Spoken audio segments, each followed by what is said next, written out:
Hola a todos, bueno, bienvenidos a esta clase. Vamos a ponernos de acuerdo en cómo vamos a estar trabajando. Les voy a estar publicando algunos videos con las explicaciones de los temas, entonces les comparto em, la pantalla para que vean en esta presentación. Bueno, pues vamos a tener 6 sesiones hasta terminar ya el semestre. En la primera sesión hablaremos del narrador y su impacto en la lectura de un relato. Después haremos un comparativo entre la literatura antigua y la literatura moderna. Hablaremos sobre literatura más experimental y algunos textos, algunos libros que son ahora sí que obras muy icónicas de la literatura debido a los juegos, a los experimentos que realizan los escritores. En la sesión 4 pasaremos del libro al teatro y desde luego al cine para trazar esta continuidad entre la narrativa y la dramaturgia. Entonces, aprovecharemos también para hablar sobre las adaptaciones de novelas al teatro, de novelas al cine y de teatro al cine, porque hay algunos ejemplos que podemos analizar a distancia y que pueden aprovechar incluso para ver alguna película y discutir. La última sesión de tema sería sobre el teatro clásico y el teatro moderno, en donde vamos a estar revisando algunos elementos clave, de acuerdo a lo que nos pide el programa, cuáles son los elementos tanto del texto dramático como de la puesta en escena y revisar algunos ejemplos en línea, en videos, de puestas en escena de teatro contemporáneo, en donde hay una diversidad muy interesante, muy peculiar. Por último, una última sesión que sería a manera de conclusiones, para tratar de repasar y de reafirmar lo que estemos discutiendo en el curso. Bueno, vamos a empezar. La narración, el narrador, la verdad. Ese es el título de esta primera sesión. Nos habíamos quedado en algunas lecturas en donde estábamos analizando cuáles son los elementos del relato a los cuales hay que ponerles atención y estábamos siguiendo un ejemplo de una lista de elementos muy específicos que era, en primer lugar, bueno, identificar de qué se trata el relato. En segundo lugar, identificar las acciones, la secuencia de acciones, cómo van ocurriendo en el tiempo. Posteriormente, cuáles son los personajes, cuáles son los roles que tienen los personajes, quiénes son los personajes protagonistas. Y digamos que al menos en estos tres primeros pasos, pues estaría la clave de una lectura cuidadosa, es decir, yo voy leyendo un texto y me voy preguntando dos cosas: quiénes son los personajes principales y qué es lo que está pasando en la historia, qué es lo que están haciendo esos personajes. Entonces, hasta ahí tenemos prácticamente los elementos necesarios para leer e identificar qué es lo que está ocurriendo en un relato. Bueno, los siguientes elementos tienen que ver más bien con la forma en cómo nos están contando la historia. Es decir, la narración cuenta una historia, pero también tiene una forma de contar las cosas que va a ser determinante para que al lector le convenza en una primera instancia que le convenza la lectura, pero también que lo seduzca, que le guste, que lo impresione, si hablamos en términos positivos. En términos negativos, la manera como está contada una historia también puede impactar en la lectura porque causa un rechazo, porque es demasiado complicada la manera como está contado, porque el lenguaje se vuelve una barrera para que yo entienda lo que me están diciendo. En fin, supongan una historia de amor, una historia muy sencilla en donde hay un personaje que trata de enamorar a una chica y al final de la historia lo logra y terminan juntos y terminan muy felices, ¿sí? Bueno, esa misma historia yo la puedo contar de maneras muy distintas. En el estilo, puedo, por ejemplo, tratar de hacer que esta historia tenga un tono más romántico o de suspenso o a lo mejor incluso hasta de humor. esa forma de la narración, esa manera de contar la historia, es lo que me va a generar a mí también un género o un estilo en el relato. Y esto tiene que ver con la importancia entonces de quién cuenta las cosas.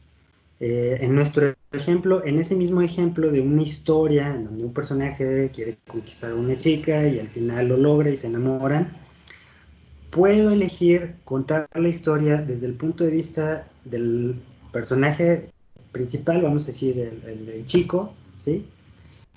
Y entonces la historia estaría contada de una manera, las cosas ocurrirían de una cierta forma.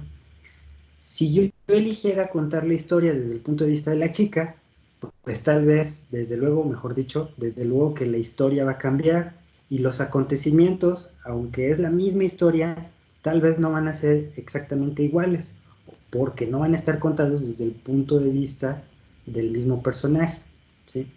Entonces, el narrador tiene un impacto muy importante en la construcción de la historia. Vamos a verlo con un ejemplo de un relato que les puse aquí que se llama En el bosque. En el bosque es un texto, es una, es una novela, perdón, es un libro de relatos de un escritor japonés que se llama Ryunosuke Akutagawa. El libro en español lo pueden encontrar con el nombre de Rashomon, en la editorial Satori. Y dentro de este libro de relatos aparece un cuento que lo van a encontrar ahí en los archivos, en las publicaciones del grupo de Teams, y viene en la antología, de hecho ya viene incluido en la antología narrativa. Viene un cuento que se llama En el bosque. Es un cuento, vamos a decir que con unos elementos muy interesantes y una estructura muy interesante porque nos cuenta la historia de un asesinato. Pero el relato está contado desde el punto de vista de distintos personajes. Son al menos 8 versiones en las cuales la misma historia se cuenta desde distintas perspectivas y los acontecimientos cambian. Y en el momento en el que los acontecimientos cambian, entonces la historia se vuelve como muy enredosa. A pesar de que es un crimen, entendemos que hay alguien que ha muerto, pero no es lo mismo el acontecimiento contado por el personaje X que por el personaje Y. Voy a comenzar leyéndoles el inicio del relato, ya ustedes espero que, bueno, más bien tendrán que leer el relato y terminar la historia y ya no les diré mucho para no echarles a perder la sorpresa del texto, que es un texto muy impresionante. Entonces el texto se llama En el bosque, de Ryunosuke Akutagawa. Declaración de un leñador interrogado por el oficial de Keibishi. Señor, es verdad, fui yo quien encontró el cadáver. Esta mañana, como de costumbre, había salido a cortar leña y encontré al muerto en el bosque que está detrás de la montaña. ¿El lugar exacto, dice usted? Pues a unos 150 metros de la carretera a Yamashina. Es un lugar solitario, poblado de bambúes, con algunos cedros entre ellos. El cuerpo estaba tendido de cara al cielo, vestía un kimono de seda violáceo y llevaba un gorro al estilo Kioto. Una herida de katana le atravesaba el corazón, y las hojas de bambú que lo rodeaban estaban teñidas de rojo. No perdía más sangre en ese momento. Creo que la herida estaba seca. Un tábano de tan pegado que estaba ella, ni siquiera sintió mis pasos. Que si vi alguna katana o algo parecido, no vi nada de eso, señor. Solamente encontré una cuerda junto al tronco de un cedro que había cerca del cadáver. Y... sí, también junto a la cuerda había un peine. Eso fue todo lo que vi. Daba la impresión de que ese hombre había luchado antes de ser asesinado, porque las hierbas y las hojas que había a su alrededor estaban bastante pisoteadas. ¿Había algún caballo cerca del lugar? No, señor. Es un lugar inaccesible para esos animales. Está separado de la carretera por un bosque de bambúes. Bueno, el cuento comienza con esta primera versión de un leñador que ha encontrado el cadáver en medio del bosque y el oficial de policía lo empieza a interrogar. De inmediato empieza a darnos algunos elementos para tratar de comprender el crimen que ha ocurrido. Por ejemplo, que el cuerpo tenía una herida de una katana, que el cuerpo se encontraba en una zona del bosque en donde no pueden entrar animales, que junto al cadáver había encontrado un peine y una cuerda y que el cuerpo estaba tendido de cara al cielo y que además vestía un kimono. Entonces, con estos elementos la historia comienza a plantear un escenario, pero apenas termina esta primera parte del relato, de inmediato viene otra versión. La voy a leer. Declaración de un sacerdote budista interrogado por el oficial de Keibishi.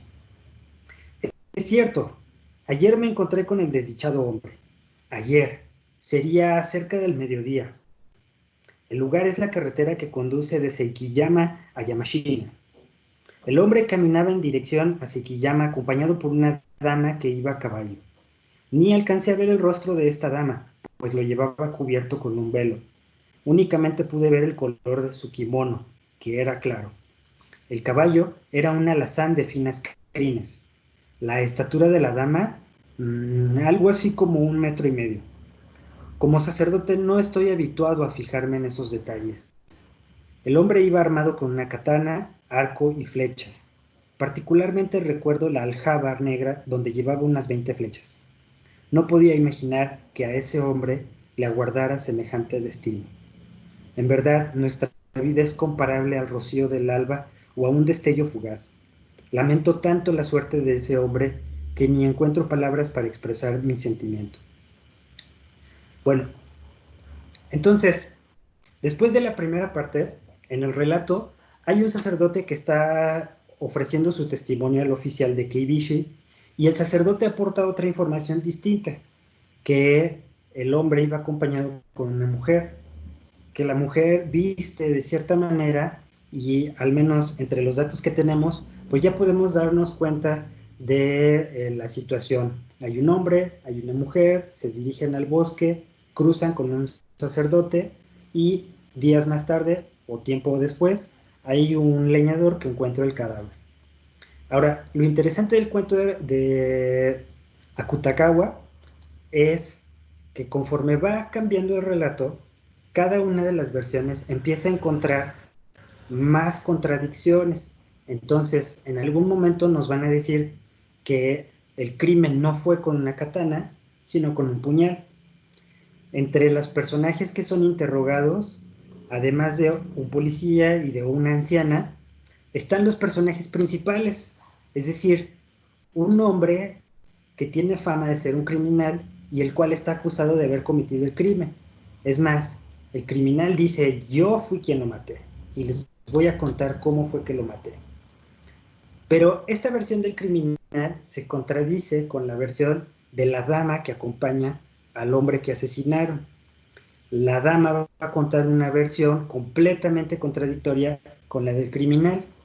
Así que al inicio del relato parece que la versión que nos está diciendo el criminal es, con toda razón, bastante lógica, hasta que llega la mujer. Pero para esto, además de la versión de la mujer, tenemos la versión del asesinado, es decir, del muerto.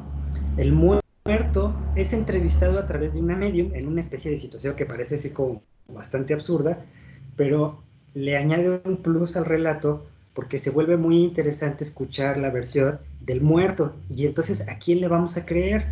¿Al criminal que dice haber cometido el crimen?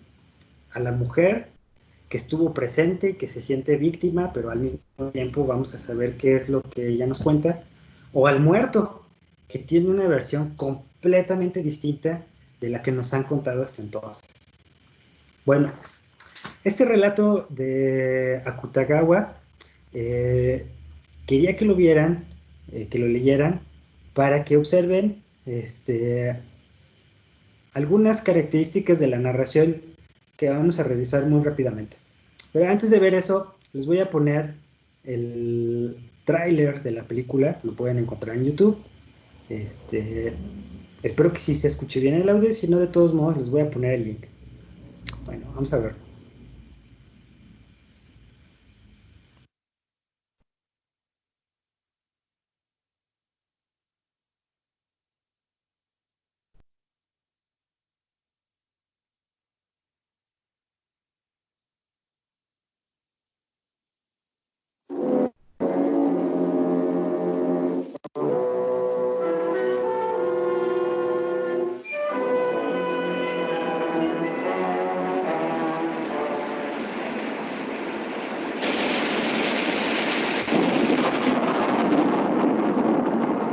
私は世にも恐ろしい地獄を見た。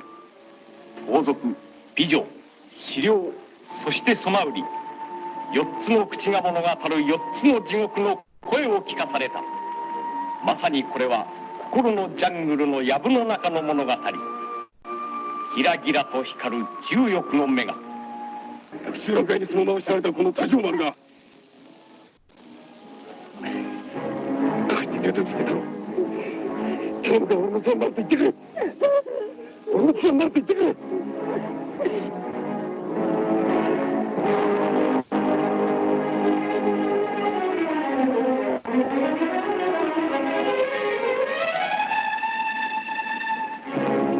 私は今闇の中にいる。一筋の光のない闇の中で苦しみもらえている。この億年の闇に私を突き落とした者に呪いあれ。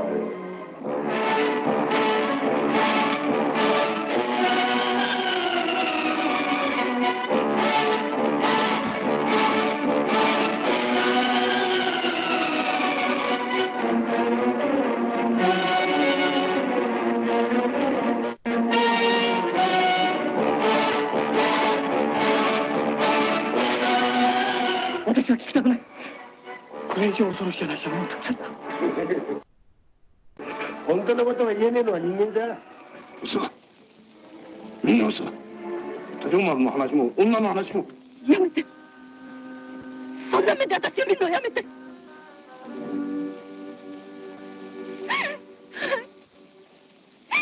んまりです。私を撃たせても、いえ、殺されても構わない。でもそんな目で私を見るのはあんまりです。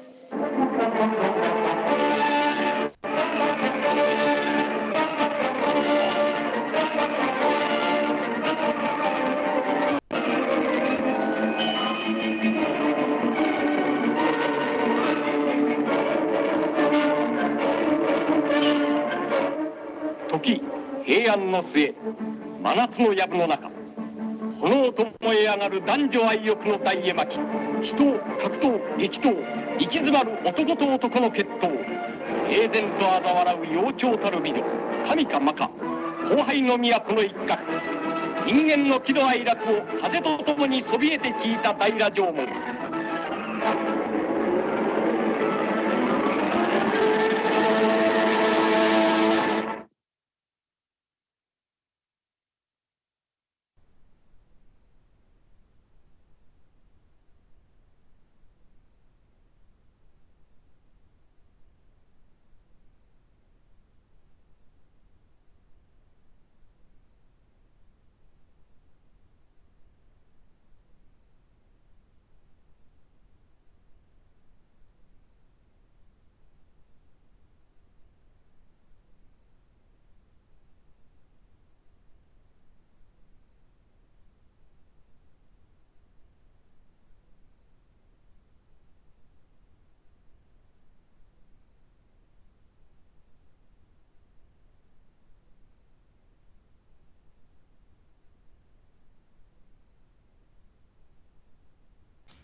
Ups, ya les estaba yo hablando sin el micrófono activado. Les estaba diciendo yo que esta película de la adaptación del cuento es de un director de cine que se llama Akira Kurosawa. Kurosawa es uno de los directores más famosos y más importantes en la historia del cine. Como ven en el tráiler, al inicio les explican, ¿no?, que es la primera película japonesa que recibió un premio internacional en Venecia. Y esta película, Kurosawa le pone el nombre, no del cuento, que el cuento se llama En el bosque, sino del libro. El libro se llama Rashomon.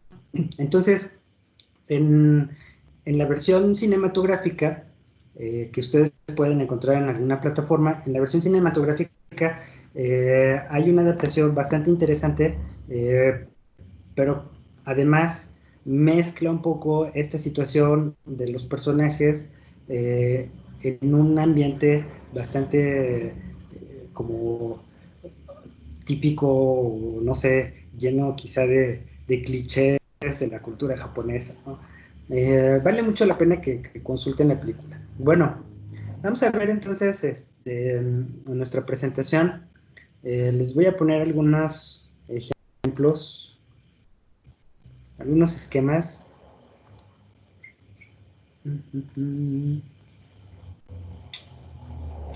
Aquí está. Les decía yo, la adaptación del cine es de Akira Kurosawa. La película se llama Rashomon. El libro lo tienen, esta es la portada del libro. Y este texto nos va a servir entonces para plantearnos pues algunas reflexiones. ¿Quién dice la verdad? Entre todos los personajes que están contando una historia, ¿quién es el que está diciendo la versión correcta? El cuento juega un poco con esta imposibilidad de decidir quién de los testigos está realmente siendo sincero.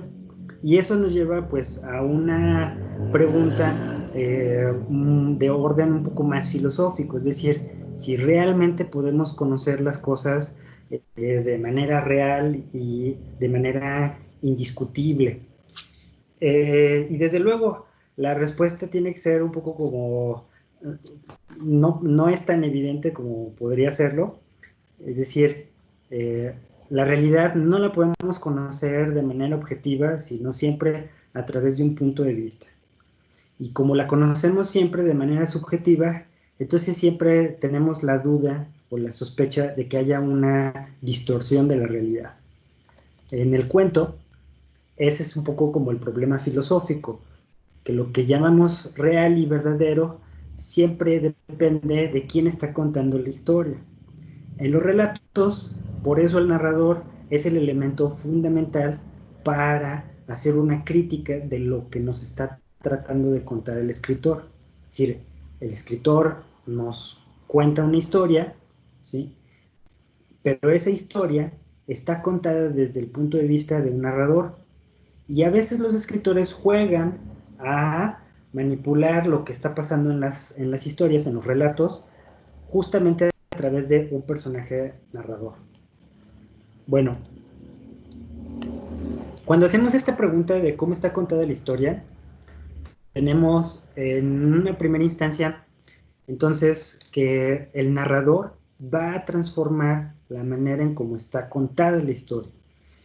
Y lo podemos clasificar en de tres formas. Esta clasificación está basada en un teórico francés que se llama Gerard Genet, que tiene un estudio muy importante, es uno de los teóricos más importantes sobre esto, pero bueno, la clasificación está un poco simplificada para que sea más fácil de comprender.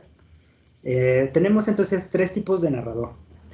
Cuando el narrador está contando su propia historia, cuenta su historia como un protagonista, es decir, yo soy el narrador y voy a contar mi propia historia, pues es obvio que yo soy el personaje principal de mi propia historia.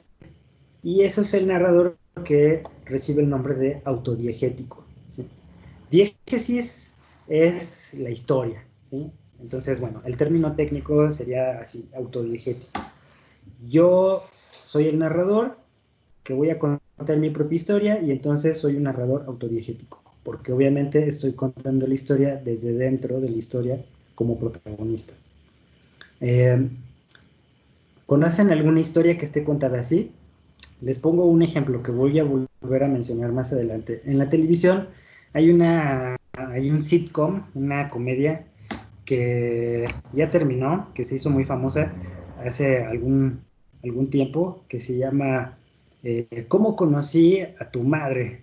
How I Met Your Mother. Y la historia está contada por el padre. Se entiende implícitamente que el padre le está hablando a su hijo o a su hija cómo conoció a su madre. Y entonces, el que está contando toda la serie, pues es el personaje principal. Y entonces conocemos la historia desde su propio punto de vista, ¿sí? Ese sería ese tipo de narrador. Bueno, el segundo tipo de narrador es como un testigo, es decir, el narrador está contando una historia que él presenció, ¿sí? Y entonces, como él es un testigo, él también es un personaje. Este narrador recibe el nombre de homodiegético, aunque también puede llamarse equisciente, ¿sí? ¿Algún ejemplo que ustedes puedan recordar de este tipo de narrador? ¿Sí? Hay algunos textos muy célebres en donde el personaje no es el personaje que está contando la historia, no es el personaje principal, sino que él está contándonos las historias de otro personaje. De hecho, podríamos poner aquí como ejemplo ¿qué les parece? Hay algunos capítulos en... estoy tratando de recordar alguna novela. Bueno, ahorita me viene el ejemplo. El tercer tipo de narrador sería un narrador que cuenta una historia, pero no es un personaje, sino que es una voz narrativa. Es decir, está contando la historia desde fuera. Él no aparece en la historia. Y aquí el ejemplo más típico sería un poco como el narrador de los cuentos infantiles, ¿no? ¿Quién es la persona que dice, eras una vez, en un reino muy lejano, que había una princesa que estaba atrapada en el castillo y que un príncipe tenía que liberar? Bueno, ese tipo de narrador se dice que no es un personaje, sino que es nada más una voz narrativa, y ese recibe el nombre de heterodiegético, ¿sí? Ahí tenemos los tres tipos de narrador. Ya, ahorita acordándome un poco del ejemplo que me estaba faltando, justamente el relato de el bosque, en el bosque, sería un ejemplo de un narrador testigo, es decir, tenemos puros narradores que son testigos de un crimen y que son el personaje que nos está contando la historia, ¿sí? Bueno, ahora, cuando uno está contando una historia, vamos a ponernos en el lugar del escritor. Yo voy a escribir una historia. Vamos a suponer que voy a contar cómo se conocieron mi papá y mi mamá. Entonces, yo puedo contar la historia, me voy a regresar acá. Imagínense, como si yo fuera el protagonista, entonces voy a inventar cómo fue que se conocieron mi papá y mi mamá y la voy a contar desde el punto de vista de mi papá. Entonces, yo voy a contar la historia, mi propia historia, ¿sí? Porque mi personaje narrador es mi papá o mi mamá, ¿sí? Es idéntico. Ahora, tipos de narrador. El segundo tipo, el homodiegético. Voy a contar cómo se conocieron mi papá y mi mamá, pero lo voy a contar desde el punto de vista de la mejor amiga de mi mamá, que supo toda la anécdota, etcétera, etcétera. Entonces ella, la mejor amiga, es el testigo de cómo se conocieron mis papás, y ella es la que va a contar la historia. El tercer tipo de narrador, vamos a suponer que es la voz narrativa. Voy a contar la historia, cómo se conocieron mis papás, pero es una voz neutral, ¿sí? No es ningún personaje, y entonces cada uno de estos tipos de narradores me va a permitir varias posibilidades, que es lo que vamos a ver ahora. Fíjense, ¿qué tanto sabe el narrador? ¿Qué tanto conoce el que está contando la historia? Si yo soy un personaje, pues obviamente cuando cuento la historia puedo contar algunos detalles porque tengo esa posibilidad de inventar, pero también tengo como unas restricciones lógicas. Es decir, va a sonar un poco como una frase obvia, lo, no puedo conocer lo que no conozco. Entonces solamente cuento las cosas que conozco, aquellas cosas que yo presencié, que yo conocí, de las cuales yo supe, tuve noticia, etcétera, ¿sí? Pero a veces los narradores inventan cosas o cuentan cosas como si supieran todo, y eso es lo que llamamos la focalización. Entonces, fíjense en esto. El primer tipo de focalización. El narrador cuenta todo porque lo sabe todo, todos los hechos, las emociones, los sentimientos, sabe todo lo que los personajes experimentan, ¿sí? Eso es lo que se suele llamar una focalización cero, ¿sí? Por ejemplo, el narrador heterodiegético, si ustedes ven ahora vamos al revés, ¿sí? Aquí vamos del autodiegético al homodiegético al heterodiegético, acá vamos al revés. Generalmente el narrador, la voz narrativa que lo sabe todo, lo cuenta todo. Los pensamientos, las emociones, el pasado, el presente, el futuro, etcétera, ¿sí? Supongan que, otra vez en nuestro ejemplo, van a contar la historia de cómo se conocieron sus papás, ¿sí? Entonces ustedes empiezan contando qué pensó su mamá cuando vio por primera vez a su papá, ¿sí? Y viceversa. ¿Qué pensó por primera vez su papá cuando vio, cuando encontró a su mamá? ¿Sí? Esas cosas, ¿cómo es que las sabe? Uno supone que entra a la cabeza y aprende los sentimientos, conoce las emociones, etcétera, etcétera, ¿sí? Si ustedes ven ese detalle, ¿sí? En la realidad uno no puede conocer ese tipo de cosas. Se las imagina, pero no las conoce. En cambio, en la literatura, los narradores pueden verlo todo. Este tipo de narrador lo puede ver todo.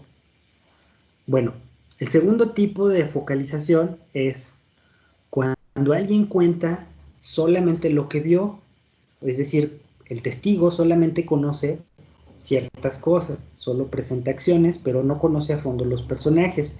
Ese es el ejemplo del cuento japonés. Van a ver que los testigos solamente intuyen lo que pasó, pero no lo pueden saber todo, ¿sí? De repente el criminal dice, la mujer hizo esto y esto y esto otro, ¿sí? Pero eso es solamente una suposición. Él no puede conocer los pensamientos de la mujer, porque la focalización es de manera más realista, se puede decir de esta forma, ¿sí?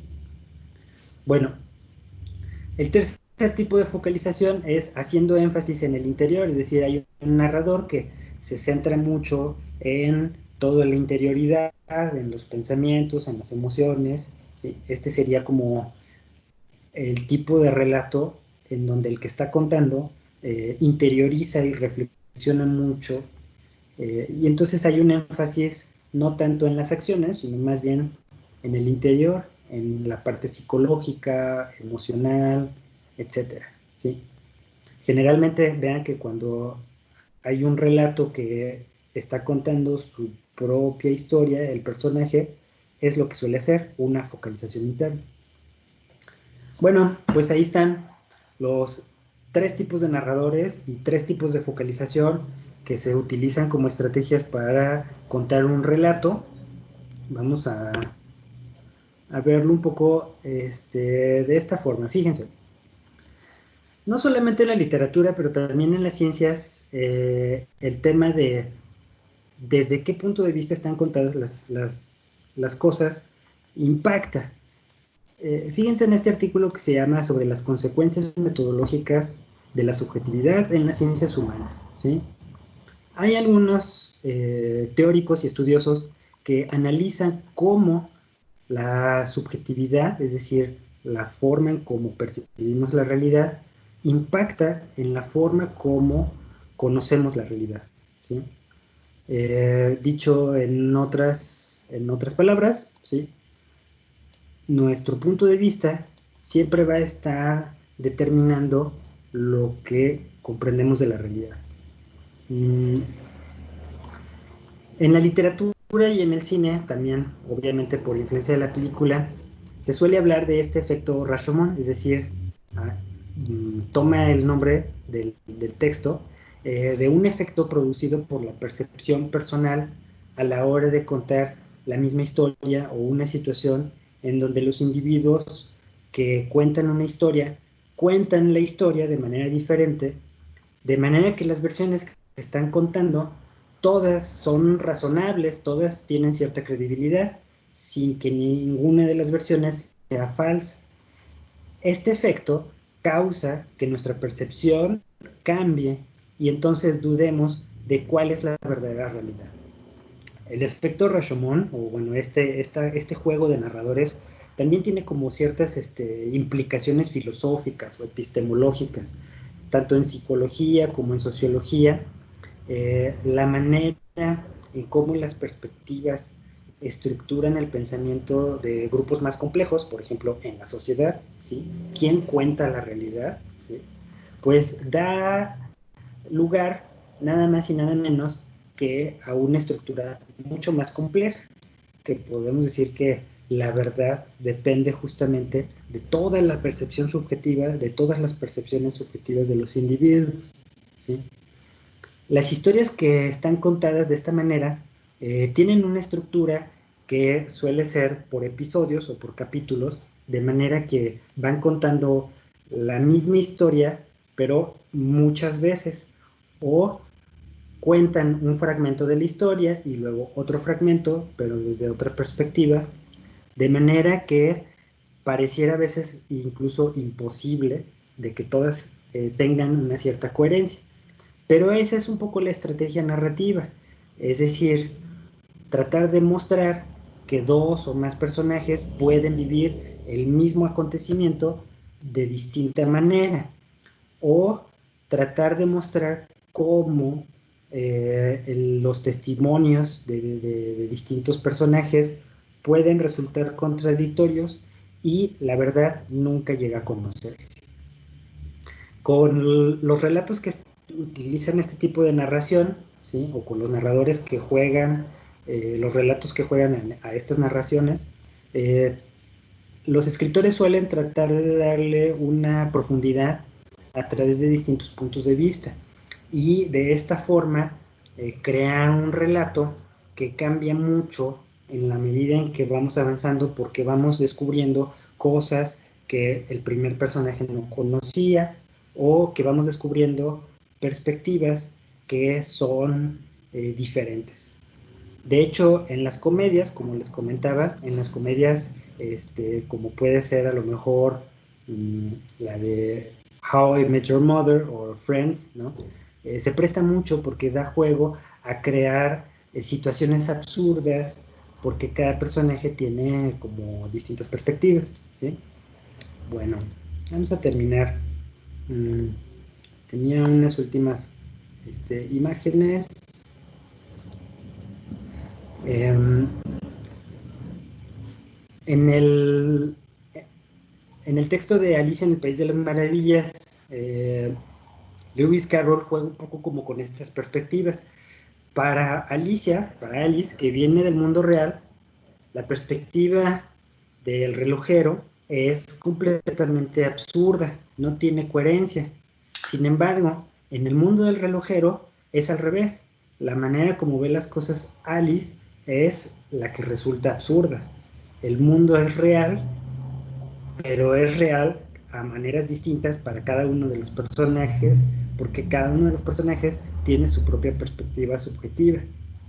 Entonces, lo que parece casi como un juego lógico se vuelve bastante interesante, porque aplicado en la literatura, tenemos ejemplos, por decir el ejemplo mexicano, que es la otra propuesta, un relato de Juan Rulfo que se llama Anacleto Morones, que viene en el libro de El Llano en Llamas, en donde también hay un choque de perspectivas. El mismo acontecimiento está contado por dos personajes distintos, vamos a decirlo. Un personaje que es un incrédulo de la religión y de las cosas santas, y otro personaje o otros personajes que son completamente religiosos y que quieren creer en una versión de la realidad muy espiritual. El cuento de Juan Rulfo, de Anacleto Morones, nos propone también una perspectiva, como en el cuento de Akutagawa, una perspectiva contradictoria, con un giro bastante cómico. Ya verán que el cuento mexicano es igual de bueno que el japonés. Bueno, seguramente habrán visto, conocen la serie. La de Friends, no sé qué tanto conozcan esta otra serie. Y para terminar, ¿sí? El problema de la narración se vuelve muy interesante cuando lo extendemos hasta la vida real, porque nos damos cuenta de que constantemente estamos juzgando la realidad desde distintos puntos de vista, pero estos puntos de vista a veces resultan contradictorios. En los medios de comunicación esto es muy obvio, porque nos encontramos con posturas ideológicas que dicen que las cosas son de tal manera, y a veces uno se pregunta, ¿por qué lo dicen así? Es porque tienen un interés ideológico, económico, no sé, a veces puede ser incluso religioso, etcétera, etcétera. Entonces, es importante que, independientemente del tema literario, también hagamos un poco como la reflexión de que la narración cuenta una versión de los hechos, pero uno es capaz de criticar quién nos está contando la versión de los hechos, cómo nos están contando la versión de los hechos.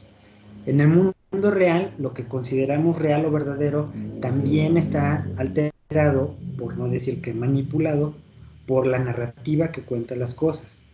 Si uno hace la crítica del narrador, diríamos un poco a manera de conclusión, cuando uno hace la crítica del narrador, lo que uno critica en el fondo es el grado de realidad, el grado de verdad que le damos a los acontecimientos.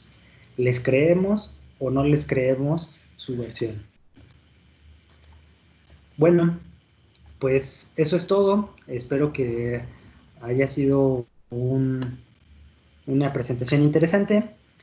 Para terminar, me gustaría nada más decirles que en el grupo de Teams van a encontrar entonces los textos ya seleccionados de En el bosque, de Ryunosuke Akutagawa, y Anacleto Morones, de Juan Rulfo.